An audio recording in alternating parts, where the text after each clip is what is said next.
So you're exhausted. You are overextending yourself. You're grinding. You're micromanaging every single detail of your business. Maybe you're doing the bookkeeping, even though you're not good with numbers. Maybe you've been spending hours a day monitoring your brand's social media accounts, or you somehow think it's your job to build your company's new website. You feel like it's impossible to break free from the unrelenting grind of business. If you're watching this, you already know that you're doing a bunch of things that you shouldn't be doing, which is because you don't have the right team, and you know this, but you haven't delegated the right tasks to the right person yet. You've heard, by amateurs by the way, if you want something done right, you gotta do it yourself. This catastrophically incorrect and egocentric belief will not only tire you out and you'll eventually burn out, but you'll make it impossible for you to grow your business. So if you want to scale your company, multiply your revenue, and leave an impact on the world, most importantly, you need a team. You need a good team, and you need to delegate as many tasks as possible so that you can focus on your role as a leader, literally as many tasks as possible, not exaggerating. But that begs the question, what is your role as a leader?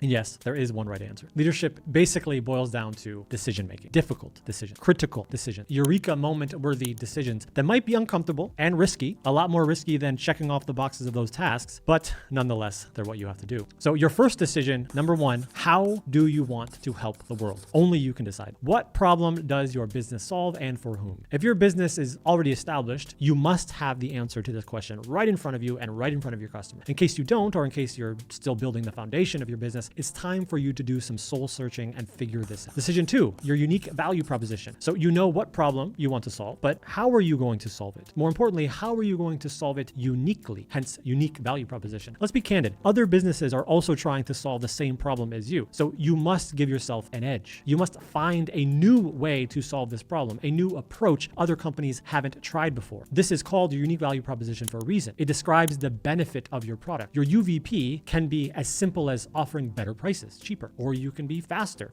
service, or a higher quality, or convenient because you're right down the street. It can also be an unprecedented solution that no one has ever heard of and no one has ever experienced before, but that is probably highly unlikely. Either way, you need to know why your clients and your customers should buy from you instead of your competitor. Decision three, who do you need to hire? If you want to go far, you must have the right people on the bus, as Jim Collins said. The right team can take your company farther than you could ever imagine, but the wrong team can keep you stuck and give you an early death, even if your ideas and your theories are great. So, do you need help with organic social media? Maybe it's paid ads, maybe it's operations or fulfillment, customer support, outbound sales. You need more leads. You need a high ticket closer to make you sales. You need a BDR to find prospects on LinkedIn. You need new branding or a new website. What is the next thing? If you don't know, no one else will either. In that case, you're going to have to hire a coach or a consultant and they can help you. But once you do know who you need to hire, then how do you hire them? This is the most important decision. Decision number four. There are only 4 options for hiring. Only 4. Let's say you need help with social media as an example. What options do you have? 1, you can hire in-house, meaning you look for a local professional who can do the job. 2, you outsource to an agency. You find a reputable social media agency to take care of all of your accounts for you. 3, you outsource to a freelancer. You find a skilled freelancer to take care of your Facebook page, for example, and you pay them per hour. Or 4, you delegate abroad. You hire a team of full-time people, but they're overseas professionals so that they can work remotely with you. Which is right for you? Let's go over the pros and cons of each. Option 1, hiring in-house. You probably already know the advantages of hiring in-house. You have a stable team in theory. They come to the office every day. Hopefully they're loyal to you and your company, and they care about each other and the culture of the company because they see each other every day. The problem is that hiring in-house is usually expensive, especially if you're still just starting or scaling. In addition to paying high salaries, hiring in-house means that you also need to set up an office with the proper equipment and decent facilities for your employees. Also, you'll have to pay payroll taxes and insurance, so add 40% to whatever their base salary is. And perhaps you'll do well if you're only hiring for 1 or 2 positions, but to scale your company, you need to scale your team as well. You might need to hire for all of the things above, not just social media. And unless you have a lot of money to spend, which you may not, or it might not be wise to spend that much, you'll be forced to settle for inexperienced in-house employees who'd accept that meager salary that you can provide. In short, hiring an in-house team is great for big corporations that have a lot of revenue and a foundation to start on because they can hire some people that don't work out and it's okay, or pay a little extra and that's okay. But if you're still trying to scale, then it's not the best option for it. Option 2, outsourcing to an agency. Outsourcing to an agency means hiring a second party to take care of the bulk of your work. Whether you're having difficulty with all of your marketing, or you need a sales team to make phone calls for you, or you can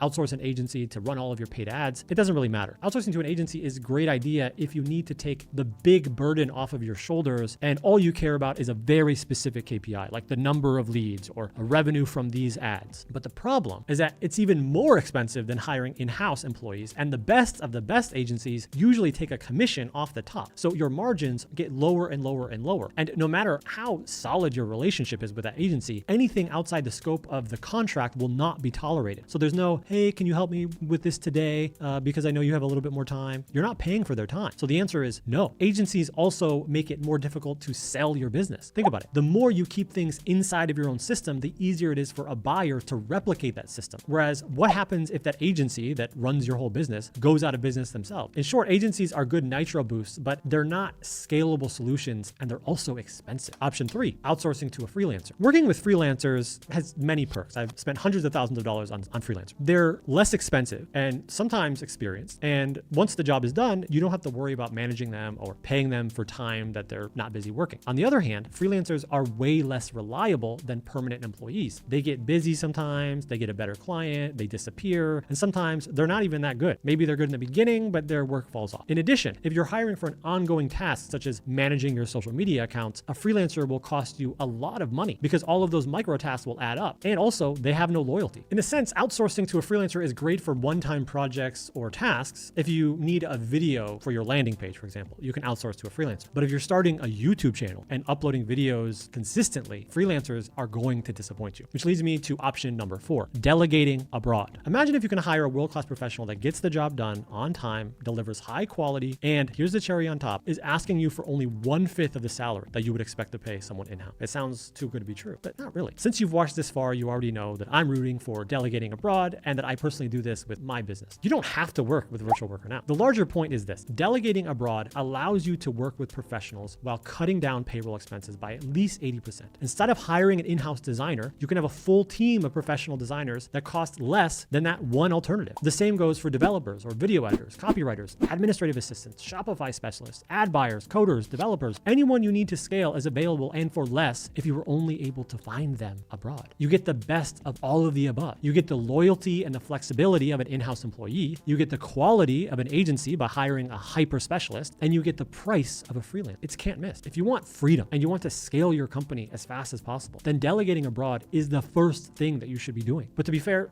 delegating abroad also has some disadvantages, namely filtering the right people and accountability. But to avoid these complications, you need a vicious hiring process that filters through all of the possible candidates and picks only the best of the best. And you also need to have daily audits to make sure that your team is hitting their KPIs every day. So let's recap. You're overworked, you need help, but you've tried agencies and in-house staff and Upwork and Fiverr, and they've all failed you. Sounds familiar? That's why you need to hire a virtual team. Hiring full-time virtual employees will give you the best of both worlds. The ability to rely on a professional, committed team while also cutting costs and having more flexibility at work. It is the answer. But that begs the question: how do you find the right team and how do you keep them accountable? Like I said before, well, the short answer is hire from a VA agency that does all of the hard work for you. They'll usually charge about 20% more than if you found the person and paid them directly, but it is also usually a total mess to try to pay employees virtually on your own. There are different laws and tax codes and currency exchanges and cultures, which is why it's easier to just pay the small fee and let the VA agency handle all of the details for you. Plus, agencies like mine, Virtual Worker Now, because we have a full-time HR and recruiting department, we can find the best candidates for you, usually within a day or two. So when you need someone, right away even, you can get them. And agencies like mine, Virtual Worker Now, also have internal accountability and management software. So you're not just given a warm body and told, hey, good luck. No, any good VA agency should have multiple levels of internal management that can help you along the way, so you're not alone. At least that's how VWN does, of the future. Either way, VAs are the way of the future. It's not going to slow down. I hope you keep up along the way, and I hope that you get the help that you need. Talk soon.